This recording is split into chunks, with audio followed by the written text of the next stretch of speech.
So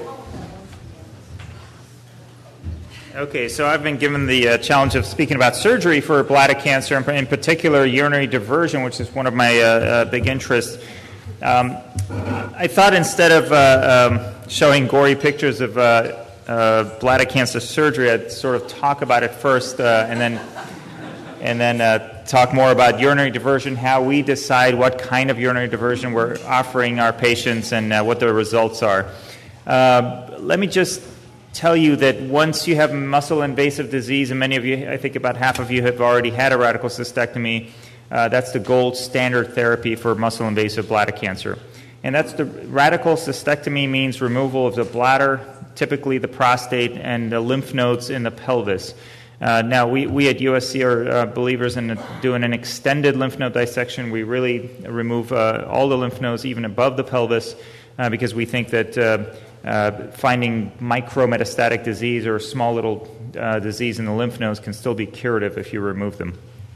In a woman, a radical cystectomy is also known as an anterior pelvic exenteration. Longer word just basically means we're taking everything out in the pelvis above the rectum, which includes the bladder, uterus, fallopian tubes, and ovaries. So basically a hysterectomy and removing the tubes and ovaries as well. The reason for that is really more historical than cancer control. Usually the cancer does not involve the tubes and ovaries, but we don't want to spare them if they're female patients are postmenopausal. That is really not serving much of a purpose.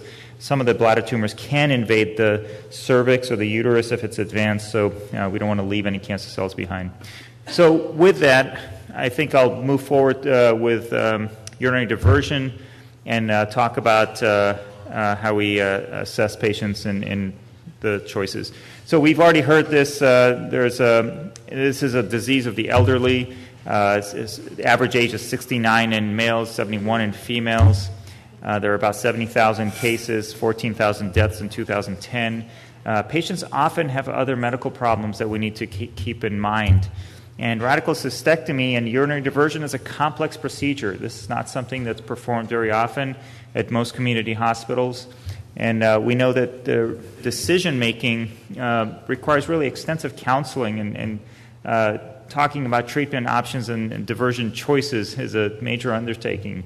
If you had a 10-minute conversation with a patient, that really not gain much out of this. We all spent over probably 45 minutes or an hour with each patient talking just about the urinary diversion.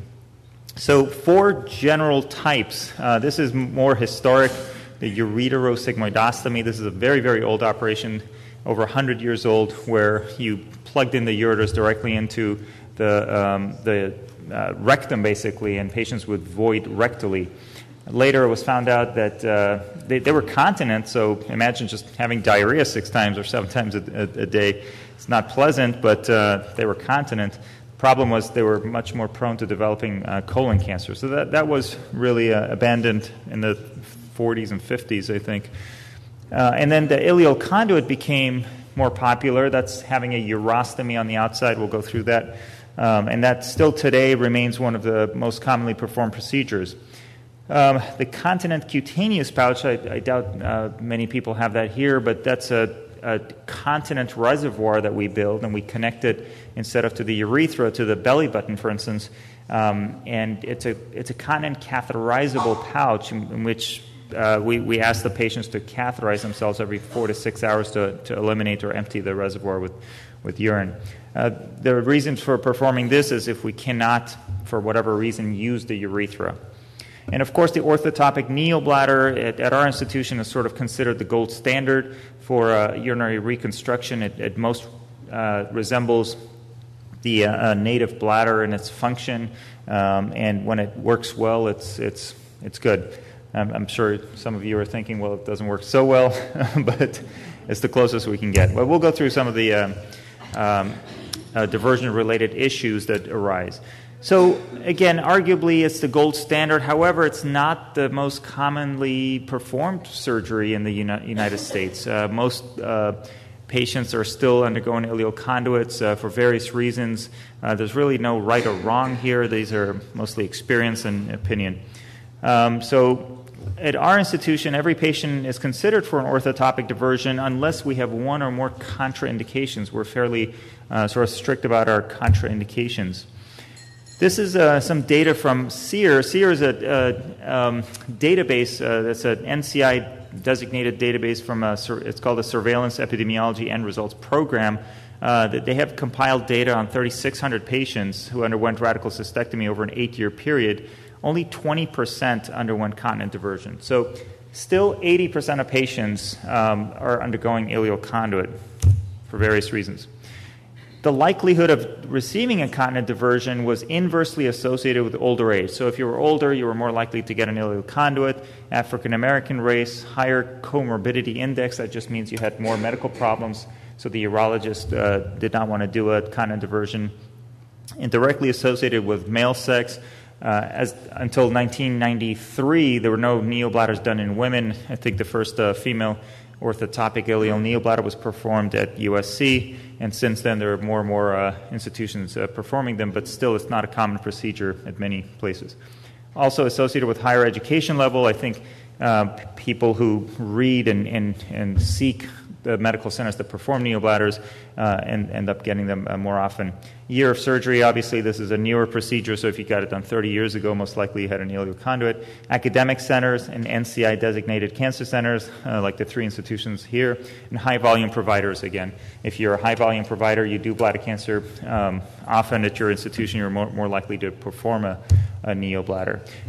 This is just a big chart showing you the different percentages of continent versus incontinent diversions. These are obviously the big academic institutions. This is Dr. John Stein presented the USC series. 93% of the patients had received continent diversion. This is a group from Egypt, 73% continent diversions. I had a small study in Oregon, mine was 64%. And this is, again, the SEER data. It's less than 20%. SEER is, again, the compilation of data mostly from community centers. So what about quality of life? I often get the question, well, doctor, which is better? I mean, there's really no such thing as which is better. There are absolutely no randomized studies. You can't randomize patients and say, well, sign this paper, you're going to get randomized to receiving an ileal conduit versus a neobladder. Patients are just not going to accept that. And it's difficult to define what the appropriate criteria are. It's apples and oranges, really. It's a patient's lifestyle that has to be accepting of the kind of diversion. And how do you develop these studies? I mean, what are we exactly going to look at? If you're measuring someone who's content, with their medical lifestyle, that all has so much to do with cultural issues and where they live and how they live and how they deal with medical problems. And what are the implications? What if we do show neobladders are better? Does that mean everybody has to get them? So I don't want to talk too much about ureterosegmentostomies, but just to tell you that in the 1850s, it was the first time it was performed. It's pretty amazing. This dates back before modern anesthesia. I mean, I'm not sure what they were doing, just knocking the patients on the head and opening their belly. But like I said, it was continent, so and people were thinking about this over 150 years ago. And this is essentially, this is a modified version of that. Instead of plugging the ureters directly, this is the sigmoid, this is the rectum, there's the anus. So then it was modified to cut this open, make a little reservoir out of it, and plug in the ureters. This is a Mainz pouch. It's performed in Mainz, Germany, and it was developed there. Very few patients are getting this now. Very, very few. I don't think I've ever done one. We revised some of these. So this is the ileal conduit. Many of you have heard about it. Some of you have this. It's a very simple form of urinary diversion performed where we take a segment of intestine and we bring it out as a stoma on the abdominal wall. And then you wear an appliance or a bag, a urostomy pouch over this that's changed every several days. This is, again, the most commonly performed operation in the United States following bladder cancer. It's simple. It's easy to teach, and most residents who are training know how to do this well, I think. So what factors are we looking at when we're trying to select urinary diversion? We're looking at the factors in selection are patient choice. I do the standard talk with each patient and give them all three choices or options, provided they don't have any contraindications, and have them choose basically what fits them, provided, again, they're candidates for those type of diversions. Surgeon experience matters a lot. The volume, the number that they do a year. There's been a number of studies showing that mortality rate is higher in community hospitals that don't perform many cystectomies per year. It is up to 3 to 4 times higher. So that's very important. Managing sequelae and complications. The surgeon performing the more complex urinary diversions has to be comfortable with managing the complications as well. So what are the advantages of an ileal conduit? Shorter operative time, maybe, perhaps by an hour. Certainly depends on the experience of the surgeon. We probably perform a neobladder. It takes us maybe an hour longer to perform a neobladder than an ileal conduit. Quicker recovery, maybe. That really hasn't been shown in most of the studies. Once you cut the bowel and do some form of urinary diversion, the recovery is essentially the same. So the longer term sequelae of learning how to catheterize and things like that may be longer. It's easier to manage an ileal conduit. But in the hospital, it should be about the same. Ease of care by others, definitely. If you have an ileal conduit, if a patient is in a nursing home, for instance, certainly more nurses and caregivers are familiar with ileal conduits. Disadvantages, well, of course, you require an external appliance. Perhaps there's impairment of body image. You may not feel like you did before. There's a hernia risk of about 25 to 50% of developing a hernia around the stoma that may or may not be important. Skin irritation is a problem for some patients. So the advantages of a continent cutaneous urinary diversion, the one that's to the belly button, for instance, is that there's a pretty high continence rate. Essentially, almost immediately after the catheters are taken out, the patient's continent. There's no exercises to perform, and the patient starts catheterizing. There's no need for any external appliance. However, the disadvantage, of course, is that you need to catheterize each time to get the urine out. And there's a risk of reoperation for some complications related to the catheterizable channel. You may have issues with the channel narrowing down. Most of those are dealt with in the office. Okay, so going to talk about orthotopic neobladders. That's the neobladder that we all talk about. Orthotopic just means in the same place. So the neobladder is placed in the same place as the old bladder was. It's an internal pouch we created from the intestine, and then we connect this to the urethra, the existing urethra. This can be done for men and for women. And I'll show you some cartoons and pictures of the actual procedure. Hopefully you haven't had lunch yet. So the advantages of the neobladder is the closest to the previous way of life. There's no stoma. You void per urethra or via the urethra. And however, the disadvantage is you may have some urinary incontinence. Everybody has it in the beginning, but they do exercises and they try to regain their continence. The risk of having daytime incontinence is pretty low. The patients generally do quite well during the daytime. However, at nighttime, because of sleep issues and other issues that we don't understand very well, there's more leakage at night. So there is a very small risk of hypercontinence. That means you can't urinate. You can't relax the muscles for whatever reason. That only happens in about 5% of men, but importantly, 25 to 35% of women. And of course, there's delayed continence, meaning it could take patients 6 months, maybe even a year. You guys can probably tell us better how long it took you to have your daytime continence. It's different for every patient. Some have it within 2 weeks. Others, require more than 6 months to achieve continence. But it does get better. Everybody improves with time, up to about a year, maybe even a year and a half, and then you reach a plateau. So the history of neobladders dates back to the 50s, where someone just took a loop of the intestine and connected it to the urethra. That didn't work very well because you needed a reservoir. And so that was abandoned, and in 1986, Neil Koch was the first doctor to perform this, and it was meant for stool. It wasn't meant for bladder, as a bladder. And then in 1993, so in the late 80s and 90s, this was performed at USC as a continent catheterizable stoma, and then later as a neobladder connected to the urethra. And like I mentioned, in 1993, it was used in females for the first time at USC. So what are the contraindications? What are the reasons you can't have a neobladder?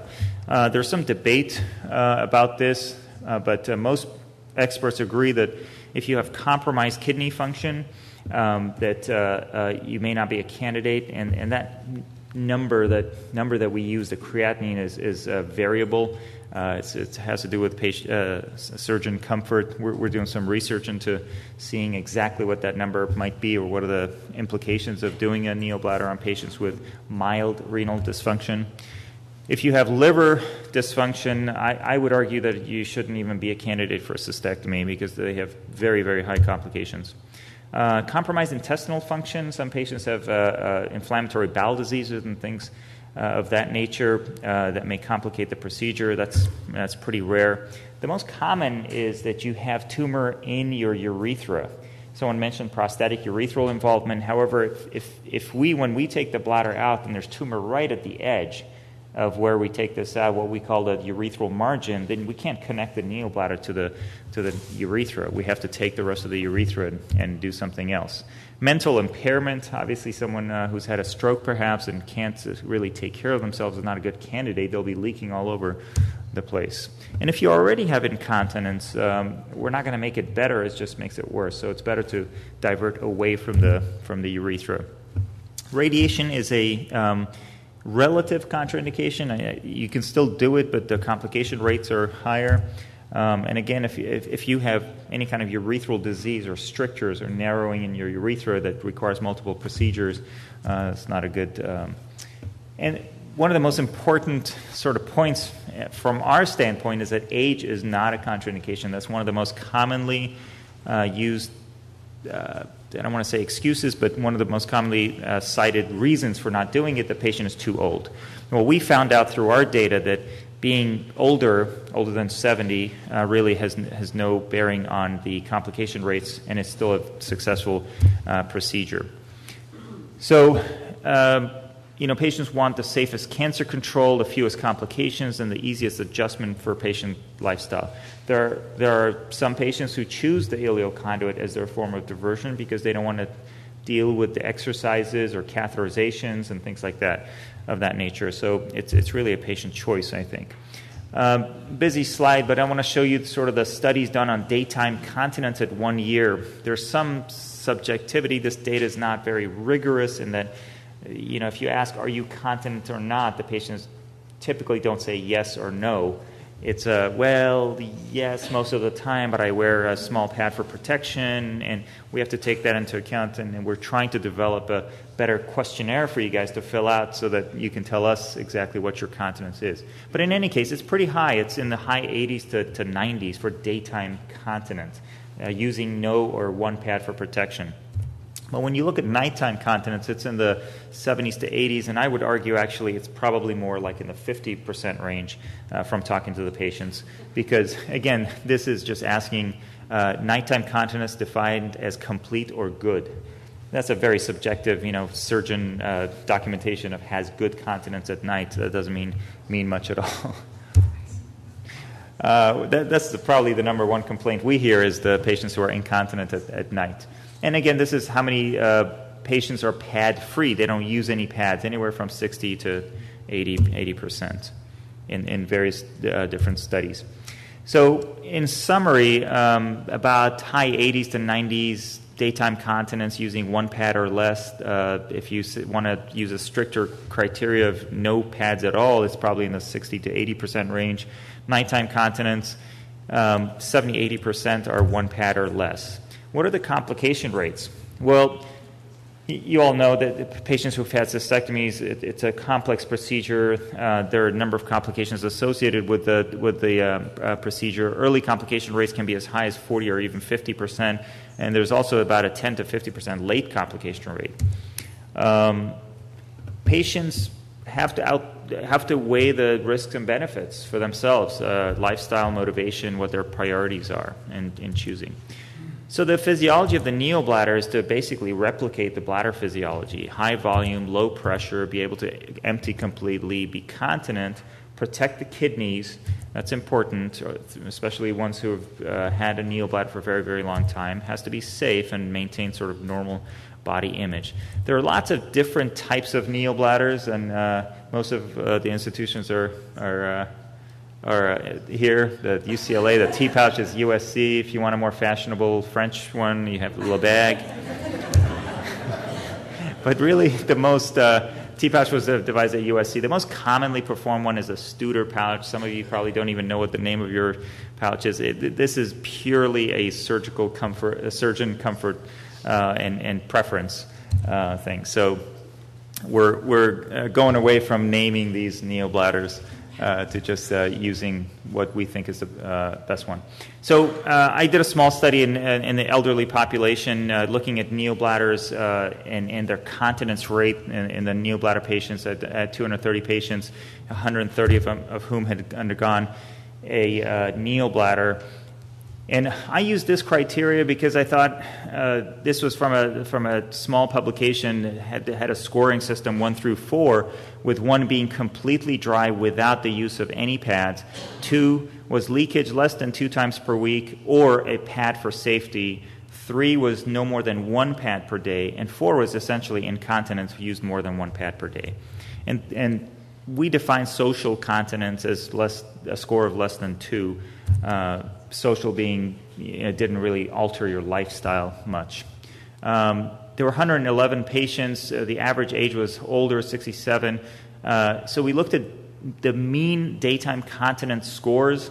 If you were less than 70, your score was 1.4. If you were greater than 70, your score was 1.5. So it wasn't really much different. And same thing with nighttime continence. Less than 70, 1.8. Greater than 70, 1.9. So the continence scores really didn't differ much between the younger and the older population. However, you have to understand that these were selected patients. I mean, we kind of selected the older patients to have the neobladder. So maybe there were younger, older patients, so to speak.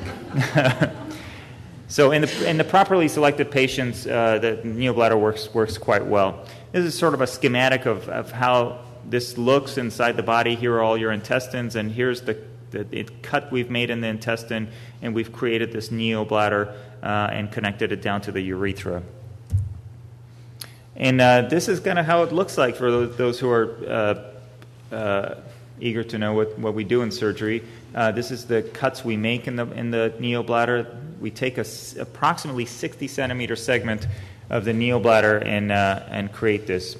But there's a lot of steps involved in this. We fold this pouch and eventually make a pouch like this, connect the ureters to it, and connect it down to the urethra.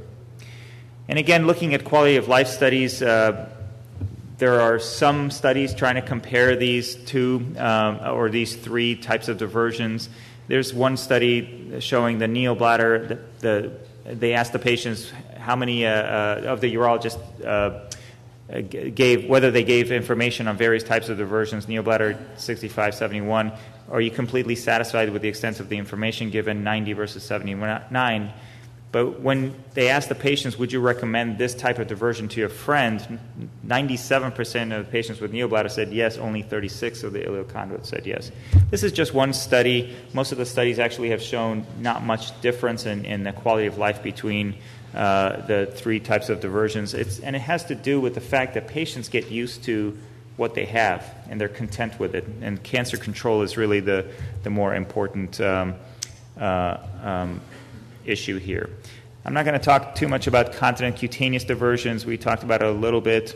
The continence rates are fairly high, anywhere from 70 to 100%, but they do have more complication rates as far as the stomas go. They're typically minor complications. So in conclusion, I think we have excellent outcomes with urinary diversion today. We have a lot of experience with all 3 types of diversions, and we think the orthotopic neobladder is arguably the gold standard, but again, it's really patient preference, and patients who are not candidates for a neobladder can be offered other continence forms of diversion, provided they have no contraindication.